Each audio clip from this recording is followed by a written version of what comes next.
வணக்கம். நான் பார்த்தே சமைத்தேன் அன்னபூர்ணி. இன்றைக்கி நம்ம பிரசாதமாக நவராத்திரிக்கு பண்ண வேண்டியது சிலதெல்லாம் எனக்கு தெரிஞ்ச மாதிரி நான் ஈஸியாக பண்ணக்கூடியதை ஒரு 2, 3 நான் காமிச்சிருக்கேன். முதல்ல நம்ம அதிரசம் எப்படி பண்ணுறதுன்னு பார்க்கலாம். இதுக்கு யூஸ்வலாக நம்ம ட்ரெடிஷ்னலாக பண்ணுற மாதிரி நான் பண்ணலை. 1 கப்பு வெல்லத்தை எடுத்து வச்சுட்டுருக்கேன்.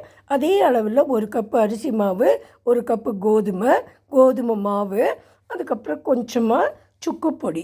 நீங்கள் ஏலப்பொடியும் போட்டுக்கலாம். வெல்லம் போட்டுக்கிறதுனால தொண்டை கரக்கரைன்னு ஆகக்கூடாதுங்கிறதுனால ரெய்னி சீசனாக இருக்கேன்னு. அதுக்கப்புறம் எண்ணெய், கொஞ்சம் தண்ணி, அதே 1 கப்பு தண்ணியை கடாயில் வச்சுட்டுருக்கேன். நம்ம 1 கப்பு தான் வெல்லம் எடுத்தோம் இல்லையா? இந்த தண்ணி கொஞ்சம் சூடான உடனே அந்த தண்ணியில் நம்ம வெல்லத்தை போட்டுடலாம். பாகுப்பதம் எதுவுமே வர வேண்டாம். நல்லா இது கொதித்து ஒன்றா சேர்ந்தா போகிறோம். அதுக்கப்புறம் உங்களுக்கு இதில் ஏதாவது கல் மண் இருந்தால் நீங்கள் அதை கொஞ்சம் அரிச்சுக்கோங்க. என்னோடதுல எதுவுமே இல்லை, நல்லா பியூராக தான் இருக்குது. நான் அப்படியே யூஸ் பண்ண போகிறேன். இப்போ நல்லா கொதிச்சுடுத்து, வெல்லமும் நல்லா கரைஞ்சிடுத்து. அதில் கேஸை கொஞ்சம் சின்னதாக்கின்ட்டு இந்த எல்லாத்தையும் நம்ம ஒவ்வொன்றா போட்டுடலாம்.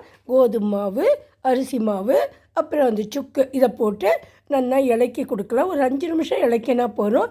ஒரு டேபிள் ஸ்பூன் நெய்யும் விட்டுக்கலாம். இது நல்லா இலக்கி வந்த உடனே நம்ம இதை தனியாக எடுத்து வச்சுக்கலாம். எடுத்து வச்சுட்டு ஒரு 5 நிமிஷத்துக்கு அப்புறம் நம்ம இதை நல்லா கையால் சூடு கொஞ்சம் பொறுக்கிற மாதிரி இருக்கும்போது நல்லா பிசைஞ்சு சாஃப்டாக்கிக்கலாம்.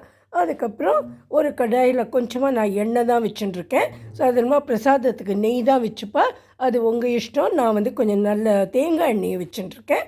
அப்புறம் பட்டர் பேப்பர் எடுத்து நம்மளோட அந்த அதிரசம் மாவை தட்டிட்டு நடுவில் ஒரு ஓட்டையை போட்டு இதை எண்ணெயில் 2 பக்கமும் போட்டு நம்ம சுட்டு எடுத்துடலாம். இது கேஸை கொஞ்சம் சின்னதாக கேட்கணும் நம்ம, இல்லைன்னா கரிஞ்சு போயிடும். அப்புறம் கொஞ்சம் பார்த்து முதல்லையே திருப்பக்கூடாது. கொஞ்சம் வெந்ததுக்கப்புறம் திருப்பி போட்டு நம்ம எடுத்துடலாம். மேலே நல்லா கிறிஸ்பாகவும் உள்ளே நல்லா வெந்து சாஃப்டாகவும் இது இருக்கும். 2 நாள் கூட நீங்கள் வச்சுக்கலாம். ஏன்னா நம்ம இதில் தேங்காய் எதுவும் போடலை. இப்போ நம்ம அதிரசம் எல்லாமே ரெடியாக எடுத்து நான் அடுத்ததாக பண்ணினது ஒரு ரவை எடுத்து ரவா பொங்கல் மாதிரி தான் பண்ணினேன். கிச்சடின்னு சொல்லுவோமே, அது மாதிரி. இது நான் ஃபுல் ப்ரொசீஜர் காமிக்கல. ஒரு தடவை நான் போட்டிருக்கேன். அதுவும் தவிர அன்றைக்கி யாரோ 2, 3 பேர் வந்திருந்தா அவளுக்கு சர்வ் பண்ணுறதுனால என்னால் இது ஃபுல் ப்ரொசீஜர் எடுக்க முடியலை. இதுக்கு ரவையை முதல்ல நல்லா வறுத்துக்கணும் நெய்யை விட்டு. அதுக்கப்புறம் 1 கப் ரவை எடுத்துட்டா 1/2 கப்பு பைத்தம்பருப்பை நல்லா நம்ம வேக வச்சுட்டு அதுக்கப்புறம் அந்த வேக வச்சதை தனியாக வச்சுட்டு இந்த ரவையில் முதல்ல கொஞ்சம் எல்லாத்தையும் தாளிச்சுட்டு இதில் வெஜிடபிள்ஸ்லாம் போட்டு இந்த ரவையை கொட்டி நல்லா கிண்டிட்டு கடைசியில் பைத்தம்பருப்பையும் சேர்த்து நல்லா 2 டேபிள் ஸ்பூன் நெய்யையும் விட்டு இளக்க வேண்டியதான். முந்திரி பருப்பையும் கடைசியில் வறுத்து கொட்ட வேண்டியது. அப்புறம் நான் பண்ணினது உளுந்து வடை.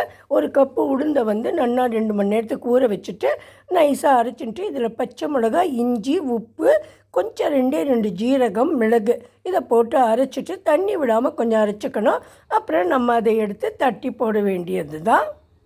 கடைசியாக நான் பண்ணினது சொஜ்ஜி அப்பம். இதில் கொஞ்சமாக தேங்காயும் அதே அளவில் எவ்வளோ தேங்காய் எடுத்தீங்களோ அதே அளவுக்கு வெல்லமும் எடுத்துகிட்டு 2த்தையும் மிக்சியில் கொஞ்சம் சுக்குப்பொடி, 2 ஏலக்காய் போட்டு நல்லா அரைச்சிக்கணும். அரைச்சிட்டு அது ஒரு பந்து மாதிரி எடுத்து வச்சுக்கணும். நம்ம உங்களுக்கு ரொம்ப தண்ணியாக இருந்தால் நீங்கள் ஒரு கொஞ்சமாக அதில் அரிசி மாவையும் சேர்த்துக்கலாம். இல்லைன்னா நம்ம விட்டு அரைச்சாக்கா நல்லாவே வரும். அப்புறம் இங்கே 1 கப்பு அரிசி மாவு எடுத்து வச்சுட்டுருக்கேன். இதுக்கு 3/4 கப்பு தண்ணி எடுத்து வச்சுட்டுருக்கேன். தோசை மாவு பதத்துக்கு இதை நல்லா நம்ம கையாலே கரைச்சிட்டு இதை ரவுண்டாக பண்ணிக்கணும் இந்த பூரணத்தை. அப்புறம் இதில் டிப் பண்ணிவிட்டு அப்பக்காரல் வச்சுருக்கேன். அதில் எண்ணெயை விட்டு வச்சுருக்கேன். நீங்கள் வேணும்னா நெய்யிலேயே பண்ணலாம், ரொம்ப டேஸ்ட்டாக இருக்கும்.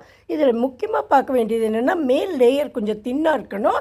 உள்ளே நிறைய அந்த பூரணம் வாயில் கிடைக்கணும். அது மாதிரி பண்ணிவிட்டு எண்ணெயில் போட்டுட்டு கேஸை கொஞ்சம் சின்னதாக்கிட்டு 2 பக்கம் நம்ம போட்டு எடுத்துடலாம். இது கொஞ்சம் நாடி ஆனப்புறம் ஓரங்கள்லாம் விட்டு அழகாக தன்னாலேயே வந்துடும். நம்ம ஈஸியாக திருப்பி போட்டு எடுத்துடலாம். பார்த்தீங்களா, இங்கே கொஞ்சம் நாடி ஆன உடனே இந்த ஓரங்கள்லாம் கொஞ்சம் விட்டு வர ஆரம்பிக்கிறது.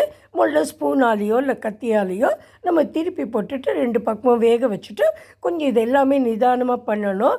இப்போ நம்மளோட சொஜ்ஜி அப்பமும் ரெடி ஆகிடுது. நான் 2 ஈடு பண்ணி எடுத்தேன். இதுவும் ரொம்ப டேஸ்டியாக இருந்தது. இதெல்லாம் தான் நான் பண்ணினது. உங்களுக்கு பிடிச்சிருந்ததுன்னா எனக்கு சப்ஸ்கிரைப் பண்ணுங்க, லைக் பண்ணுங்க, ஷேர் பண்ணுங்க. Thank you very much friends. நவராத்திரிக்கு எல்லாருக்கும் என்னுடைய விஷஸ். ரொம்ப சந்தோஷமாக ஹாப்பியாக கொண்டாடுங்க. தேங்க்யூ.